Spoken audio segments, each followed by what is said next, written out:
Bretagne 5, l'invité de la matinale. Dominique Ramard est avec nous, il est président du syndicat départemental d'énergie des Côtes-d'Armor. Il est également conseiller régional de Bretagne et j'ajouterai maire de Saint-Juva. J'ai dit une bêtise? Je ne suis plus conseiller régional depuis 2021. Pardon, oui, voilà, je dis une bêtise. Mais bonjour à tous quand même. Maire de Saint-Juva, voilà, pris dans les notes, il n'avait pas été mis à jour. Pardonnez-moi, Dominique Ramard, on va parler d'énergie ce matin. Alors vous êtes avec nous à l'issue de cette tempête qui est passée sur le département et qui a causé nombre de dégâts et qui a mobilisé nombre d'agents d'Enedis, de RTE, mais aussi, j'imagine, qui a dû mobiliser au niveau du syndicat d'électricité des Côtes-d'Armor. Alors, cet événement qui est pas commun, qui risque malheureusement, avec le changement climatique, de se reproduire, comment vous l'avez géré ? Alors c'est un événement exceptionnel. Enedis nous dit que c'est largement à la hauteur de la tempête de 1987. D'ailleurs, je dois tout de suite avoir une pensée pour la famille de l'agent Enedis qui est décédé à Pont-Aven en intervention samedi dernier. Les équipes d'Enedis, des entreprises également qui interviennent pour leur compte, le syndicat d'énergie qui a aussi donc demandé à des entreprises de privilégier la remise en état du réseau, la remise en fonctionnement. Tout le monde s'est mobilisé. Et puis en première ligne aussi sur le terrain, c'est les élus locaux, les agents municipaux, tout le monde a sorti la tronçonneuse, allé couper les arbres pour pouvoir dégager les accès et ensuite permettre les interventions sur le réseau électrique ou sur d'autres besoins qui étaient urgents également. Alors sur les Côtes-d'Armor, il y a encore aujourd'hui des foyers qui n'ont pas d'électricité. Alors on parle beaucoup du Trégor. Est-ce que vous avez une idée au moment où l'on se parle à peu près de ce qui reste encore à rétablir ? Il reste à peu près 15 000 clients qui ne sont pas aujourd'hui desservis en électricité. C'est principalement donc le sud-ouest du Trégor et le sud-ouest du département, le Kreisbreizh. Donc voilà, des interventions qui sont lourdes aujourd'hui. Enedis nous dit qu'ils ne sont plus dans la réparation aujourd'hui, il va falloir être dans la reconstruction du réseau. C'est-à-dire qu'il n'y a pas seulement un arbre qui est tombé sur une ligne et qui en fait a coupé l'électricité. Souvent on est sur des dégâts lourds avec des poteaux qui ont plié, qui sont cassés, donc on ne peut pas remettre le réseau parce qu'il n'y a plus de support pour pouvoir accueillir les câbles.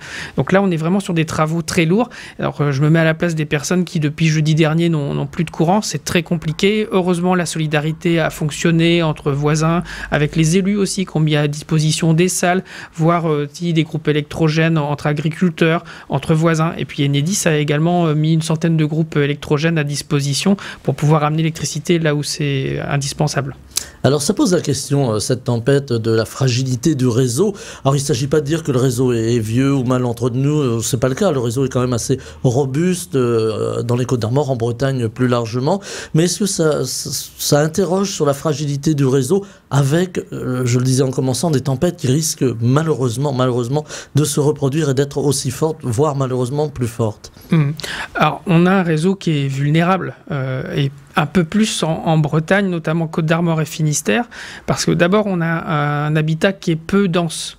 Donc il y a un linéaire de réseau qui est plus important ramené au nombre d'habitants que donc dans d'autres départements. En Côtes-d'Armor, c'est à peu près 25 000 km de réseau, 14 000 km en réseau basse tension, du 400 volts, 220 volts, et puis à peu près 11 000 km en réseau moyenne tension, on dit HTA aujourd'hui, 20 000 volts ou plus. Ces réseaux-là, ils sont très étendus, ramenés à la population encore une fois. Et donc forcément, plus de linéaire, ça veut dire plus de vulnérabilité. Et on a aussi un pourcentage de ce qu'on appelle les fils nus. Donc c'est quand il n'y a pas de gaine sur le câble. Quand un arbre tombe, tout de suite, ça fait un court-circuit. Donc on a aussi cette vulnérabilité. Mais on a signé un nouveau contrat de concession de distribution électrique avec Enedis en fin d'année dernière. Et il est prévu qu'on investisse massivement sur la fin de ces fils nus pour baisser le niveau de vulnérabilité. Après, bien sûr, il y a des enjeux aussi autour de l'élagage, autour des lignes. Il y a des enjeux des fois même d'entretien du réseau, il faut se le dire. Avec 25 000 km, tout n'est pas au top. On a aujourd'hui un programme d'intervention qui nous permettra donc sur les 30 ans à venir vraiment d'avoir un réseau, alors non seulement qui fonctionnera bien, mais qui ensuite va être plus adapté à la survenue de tempêtes qui seront plus importantes que ce qu'on a connu ces derniers temps. Alors on rappelle aussi aux auditeurs qui nous écoutent de ne pas toucher les fils lorsqu'ils sont tombés à terre, parce qu'on croit qu'il n'y a plus d'électricité dedans, et il peut malheureusement avoir d'électricité dedans, donc donc il faut être très prudent. Alors, le premier enjeu qu'il y avait jeudi matin, quand le matin a fallu aller sur le terrain regarder où est-ce qu'il y avait des blocages, donc d'abord d'accès routier, puis ensuite d'accès à l'électricité, c'était vraiment, s'il y avait des fils à terre, il fallait absolument bloquer les accès, là, volontairement. Et donc derrière, c'est la sécurité, donc bien sûr des riverains, des personnes qui peuvent passer, et puis après des agents d'Enedis aussi en intervention. Donc tous les fils électriques ont été sécurisés. Alors malheureusement, il y a eu un autre deuxième coup de vent. Il y a aussi des arbres qui étaient restés debout au moment du premier passage de la tempête. Et puis 2-3 jours après, ils peuvent à nouveau tomber. Il y a des nouvelles pannes qui se sont rajoutées, et donc avec des nouveaux câbles à terre. Donc j'espère que là, on en sort. Les 15 000 personnes qui n'ont pas encore le courant, là, je le regrette encore une fois. Enedis nous dit que normalement, mercredi soir, tout le monde sera rétabli, sauf vraiment cas très difficiles en termes d'intervention. Alors, on parlait des équipes d'Enedis. Alors, j'ai cité RTE, mais il y a eu moins de dégâts sur la haute tension. Les dégâts étaient vraiment sur la basse et la moyenne tension.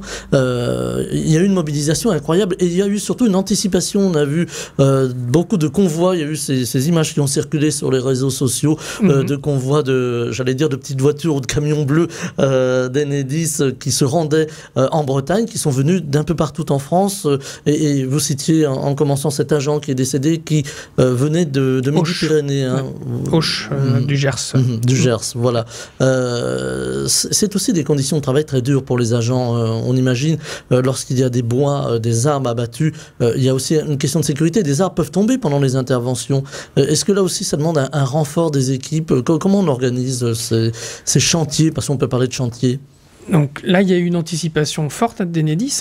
Dès mercredi, il y avait à peu près 650 agents supplémentaires aux 1200 agents bretons qui étaient déjà pré-mobilisés. Certains étaient en congé, ont quitté leurs vacances pour pouvoir être sur le terrain dès mercredi soir pour intervenir jeudi matin une fois que la tempête s'était un peu calmée. Il y a aussi 600 agents d'entreprises qui interviennent pour Enedis ou pour le syndicat départemental d'énergie qui ont été mobilisés en plus. Donc déjà, c'est cette forte mobilisation anticipée qui a permis de réagir relativement vite. 220 000 clients en Côte-d'Armor n'avaient pas le courant jeudi matin. Le midi, on était déjà à 144 000 seulement. Enfin, encore beaucoup, mais 80 000 avaient déjà eu un rétablissement dans les 3 heures. Donc on voit bien qu'il y avait une anticipation. Là, il y a même des collègues irlandais qui ont débarqué aussi, qui sont sur le secteur de Guingamp. Avec leur camion jaune, ils ne sont pas passés inaperçus. Non. Donc voilà, ça c'est le bon côté. La solidarité, elle fonctionne. Il y a des fois des agents Enedis qui sont allés dans d'autres pays aussi rendre des services. Mais là, effectivement, la sécurité d'intervention, il fallait d'abord que les routes soient dégagées, il fallait être sûr qu'il n'y ait pas d'arbres à tomber, et on n'est jamais sûr de rien, parce que là, on voit bien, quand monsieur le préfet a demandé à ce qu'on n'accède pas aux forêts parce qu'il y avait des risques de chute d'arbres, c'est une réalité. On aura encore, je pense que dans les 15 jours, 3 semaines, des risques de chute. Il suffit qu'il y ait un nouveau coup de vent, hop, la branche qui était maintenue, hop, elle casse, et puis c'est tout de suite un arbre qui peut tomber. Donc attention, vraiment prudence sur la sécurité électrique, mais aussi sur la sécurité dans les bois, sur les bords de route. Il faut être vigilant. Alors comme dans ces cas de grandes crise, on peut le dire comme ça, en tout cas d'événements inattendus tels que cette tempête Ciarán. Alors il y a la solidarité, puis il y a les voix qui s'élèvent, souvent sur les réseaux sociaux, on les lit. Alors on va pas détailler tout ce qui est dit sur les réseaux sociaux, parce que je pense qu'il y a à boire et à manger, comme l'on dit, mais il n'en demeure pas moins qu'on entend beaucoup de critiques vis-à-vis des lignes aériennes. Pourquoi on n'enterre pas les lignes électriques? C'est ce qu'on entend depuis quelques jours. J'imagine que ça a un coût, j'imagine que ça demande aussi des travaux d'infrastructure importante. Voilà, c'est la question qui reste entière finalement. Oui, on le voit pour les réseaux électriques comme pour les réseaux de télécommunications. Mais effectivement, je pense que la principale raison, c'est le coût supplémentaire qui serait nécessaire si on allait du tout souterrain. Nous, on s'aperçoit que finalement, du réseau aérien, donc en torsadé, là, qui n'est plus en fil nu, peut vraiment tenir correctement par rapport à la grande majorité des événements qu'on peut connaître. Dans des opérations, par exemple, quand on passe en espace boisé, aujourd'hui, on évalue l'intérêt de passer donc, en souterrain, et c'est à ce moment-là, donc, si on considère qu'il y a un risque trop fort d'une chute d'arbres donc, sur le réseau, qu'on peut privilégier du souterrain plutôt que l'aérien. Mais en général, pour des questions financières, budgétaires, pour intervenir aussi dans plus d'endroits que si on faisait du tout souterrain, on privilégie l'aérien, et le souterrain est là en recours dans des situations particulières, notamment les espaces boisés. Il est plus facile d'intervenir en aérien qu'en souterrain. On détecte mieux une panne en aérien? Pas forcément, je pense pas, puisque les pannes sont détectées aujourd'hui à distance avec des transformateurs qui sont communicants. Non, il n'y a pas vraiment d'avantage dans un sens ou dans l'autre de ce point de vue-là. Vraiment, la question, c'est un compromis qu'on doit trouver entre l'aspect économique et l'aspect sécurité, et notamment par rapport aux événements climatiques que l'on a connus et qu'on va encore connaître. Et donc, on a des technologies aériennes qui peuvent très bien résister, à condition que les élagages soit bien fait, et quand on est dans des territoires trop boisés, on privilégie là, du souterrain, parce qu'on considère que là le compromis est en faveur donc, de l'enterrement du réseau. On a un réseau important, vous le disiez Dominique Ramard, en Côte-d'Armor, plus largement en Bretagne, réseau qui se modernise, il n'a plus grand-chose à voir avec le réseau qui existait il y a 20, 30 ou 40 ans. Il va continuer à se moderniser, ce réseau, on va continuer à investir pour que l'électricité aujourd'hui c'est devenu un enjeu majeur, on l'a compris, pour économiser, pour communiquer aussi. Vous parliez de réseaux communicants, de transformateurs communicants. Il y a de gros investissements prévus dans les 10, 15, 20 ans à venir. Ah oui. Alors, le syndicat investit à peu près 10 millions d'euros par an sur la sécurisation, le renforcement des réseaux. Enedis, c'est 42 millions d'euros par an ces dernières années. Donc, vous voyez, c'est 50 millions d'euros par an environ qu'on a comme investissement chaque année dans le réseau. Il y a beaucoup de technologies classiques, changement des câbles, amélioration des dispositifs de transformation, mais aussi donc, les nouvelles technologies, avec plus en plus de communication donc, entre les équipements et les centraux de conduite de réseau. Et on a maintenant des financements supplémentaires qui sont octroyés au niveau national, justement pour amener de la flexibilité, c'est-à-dire aussi gérer la façon dont on va équilibrer la partie production avec la partie consommation, parce que notre réseau de distribution est aujourd'hui largement un réseau d'acheminement de la production décentralisée que l'on a sur le territoire, photovoltaïque, éolienne ou autre. Donc c'est un réseau qui se modernise aussi parce qu'il change de configuration et surtout d'usage. Alors, il y a aussi cette grande question, l'énergie, elle vient d'où? Alors là, on pourrait y passer plusieurs heures, mais en gros, schématiquement, en Bretagne, on produit peu d'énergie. On n'a pas de centrale atomique, centrale nucléaire. On a une diversification d'énergie quand même avec l'éolien en mer. Est-ce qu'on va aller vers ça dans les années à venir, ces énergies, alors qu'on a qualifiées de vertes, l'énergie solaire et l'éolien, l'hydraulique, on ne va pas l'oublier non plus. Est-ce qu'on va vers ça dans ces années à venir? Et est-ce qu'il va falloir économiser? Parce que c'est le grand enjeu là aussi.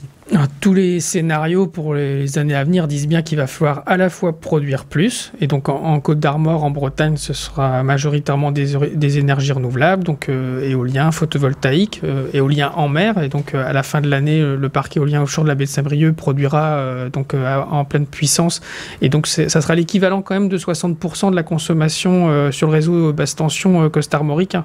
Donc on est déjà aujourd'hui à 23% de taux de couverture par les énergies renouvelables par rapport à la consommation côte-armoricaine.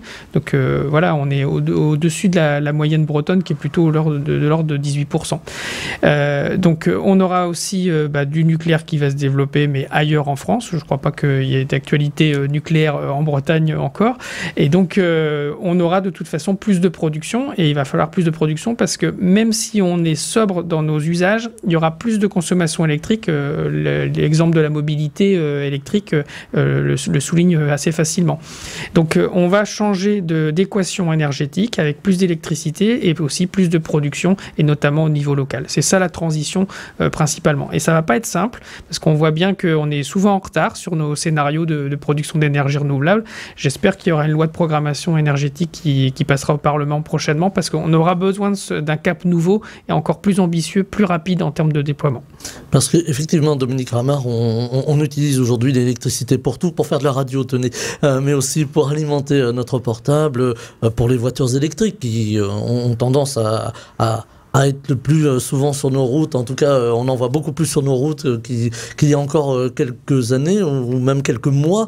On a toujours la peur du blackout. Hein. On en parle de ce fameux blackout. Il est loin derrière nous, ce blackout, ou il y a encore des risques aujourd'hui ? Moi, je pense que effectivement, de temps en temps, on risque d'avoir des tensions, entre guillemets, sans jeu de mots, sur le réseau. C'est que il est possible, on l'a vu l'hiver dernier, il suffit que la production soit pas à disposition. Si la consommation ne diminue pas, et heureusement, tous nos concitoyens ont fait œuvre de sobriété, ça a permis de passer l'hiver dernier. Mais effectivement, il peut y avoir des risques de déséquilibre du réseau entre production et consommation, et donc on peut parler de blackout. Mais on voit qu'on s'est organisé, on avait programmé des délestages donc, sur le réseau en cas de besoin. Heureusement, on n'en a pas eu l'usage, mais voilà, on n'est pas à l'abri de ces évolutions. Mais je pense qu'effectivement, nos usages autour de l'électricité sont en train d'évoluer. Là, dans la crise qu'on vient de passer, il y a eu des ordres de priorité de remise en service, forcément, les hôpitaux, les maisons de retraite, un certain nombre d'usages autour de l'eau potable, notamment, puisqu'on avait des pompes qui n'étaient plus alimentées, donc on avait des risques d'approvisionnement en eau potable qui étaient interrompus, et malheureusement, il y a eu des endroits où il n'y a plus d'eau distribuée. Mais aujourd'hui, ce dont on s'est aperçu, c'est une vulnérabilité vis-à-vis des télécommunications. Tout de suite, on n'a plus accès aux services d'urgence, on a aussi des difficultés à organiser les secours et aussi les interventions.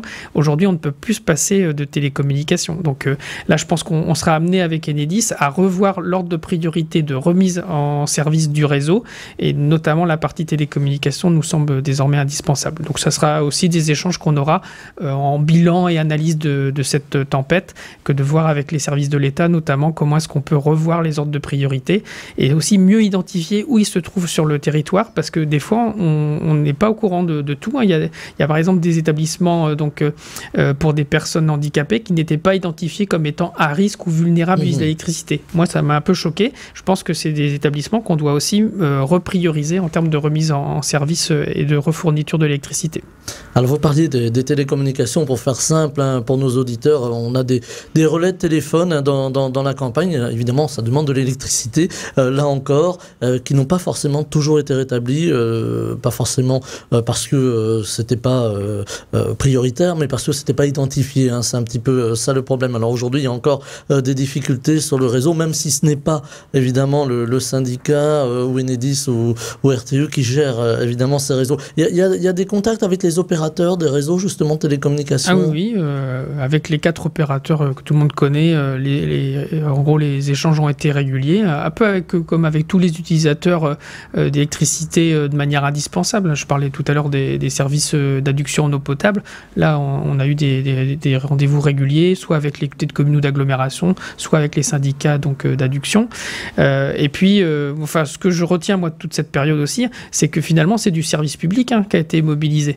On se dit toujours à quoi tout ça sert. Quand on regarde sa facture d'électricité, on voit le prix de l'électron, mais il y a toute une partie de la facture, c'est ce qu'on appelle l'acheminement. Il faut savoir que quand on paye sa facture d'électricité, on paye aussi ce service et cette disponibilité rapide, donc de remise en état du réseau, de façon à ce que chacun puisse retrouver l'électricité, pour des usages indispensables, et notamment la téléphonie que vous évoquez. Alors le service public, il a été majeur dans cette crise. On a cité Enedis, on aurait pu citer aussi beaucoup d'entreprises privées qui sont venues donner le coup de main, comme l'on dit, qui ont été essentielles sur le terrain. On a vu que ça a très bien fonctionné finalement, le public et le privé. Est-ce que c'est ça aussi la clé pour pouvoir remettre en service très vite? C'est que les services, qu'ils soient privés ou qu'ils soient publics, puissent discuter, dialoguer, aller très vite, qui connaissent leur métier évidemment les uns les autres. Oui, alors c'est souvent mal connu, mais le réseau de distribution d'électricité, propriété des collectivités, le syndicat départemental d'énergie que je préside, il n'est que le délégataire pour le compte des communes de la propriété de ce réseau et après de son entretien, qui ensuite est géré de manière obligatoire dans un département comme le nôtre par Enedis. Mais derrière tous ces 2 entités, syndicat d'énergie et Enedis, il y a surtout des entreprises entreprises privées qui interviennent pour notre compte, notamment pour les travaux donc liés à l'investissement. Sur le fonctionnement, les agents d'Enedis sont bien sûr très présents. Et là, on a vu dans cette situation que les entreprises privées ont été mobilisées donc vraiment à haut niveau. Et le syndicat d'énergie a fait passer le message en disant il y a des priorités. Les travaux qui étaient d'investissement plutôt qui pouvaient attendre, on les a mis de côté pour prioriser les travaux de remise en état. Et de même que l'éclairage public, il y a eu à peu près 75 interventions là, qui ont été réalisées ou qui vont être réalisées de remise en état de l'éclairage public, parce que lui aussi a un peu subi la tempête. Mais forcément, c'est pas prioritaire par rapport au fait de remettre le courant chez quelqu'un.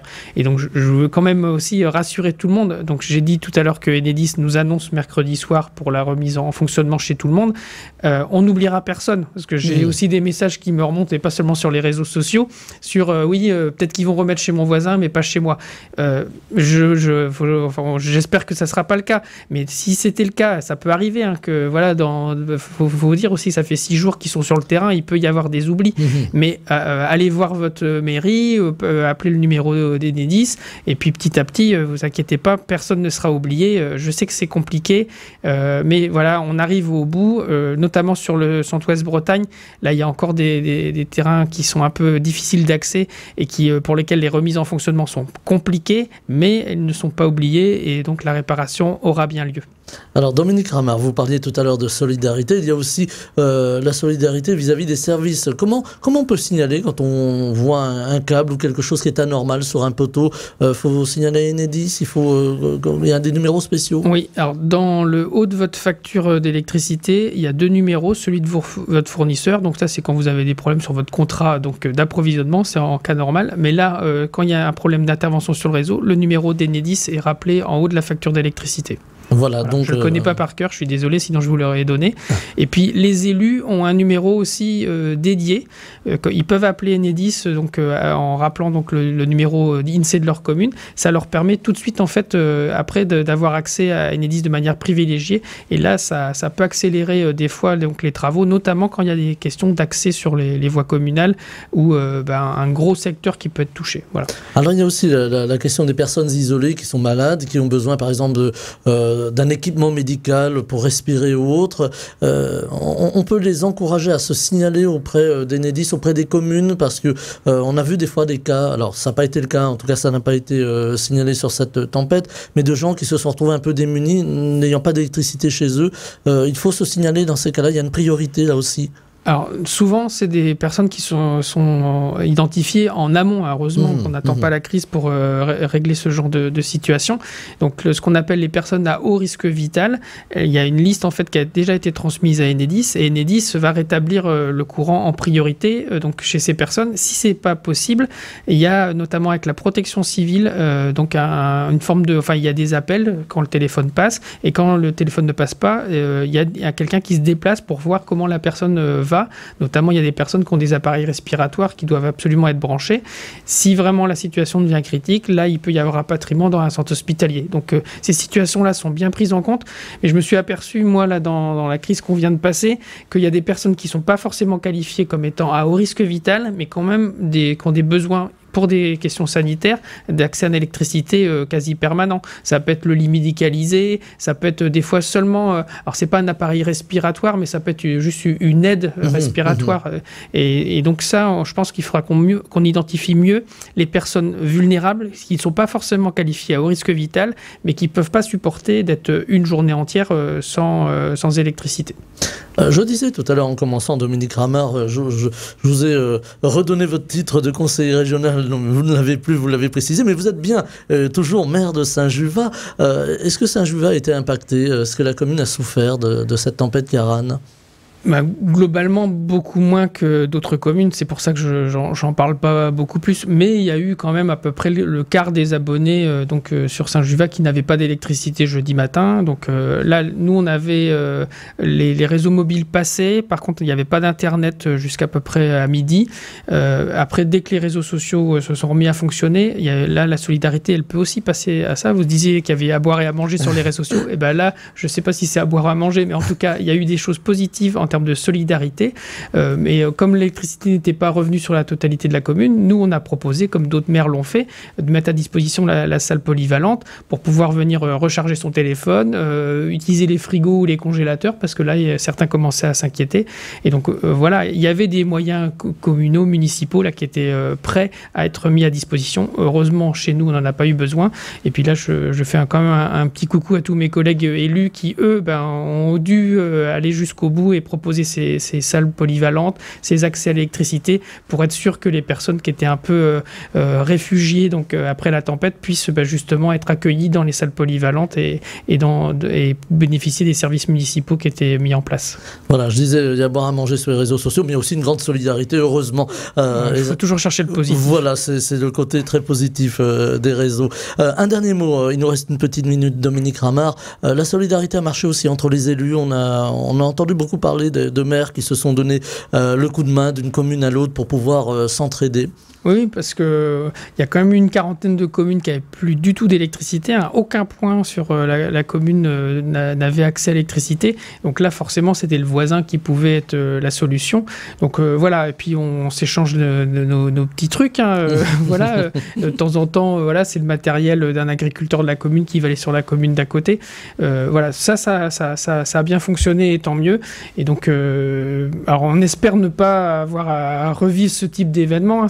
C'est bien ça, donc aussi notre envie, notre intention. Mais malheureusement, moi, je crois qu'avec le changement climatique, il faut se préparer à ce qu'on ait des événements violents comme ceux-ci de plus en plus souvent.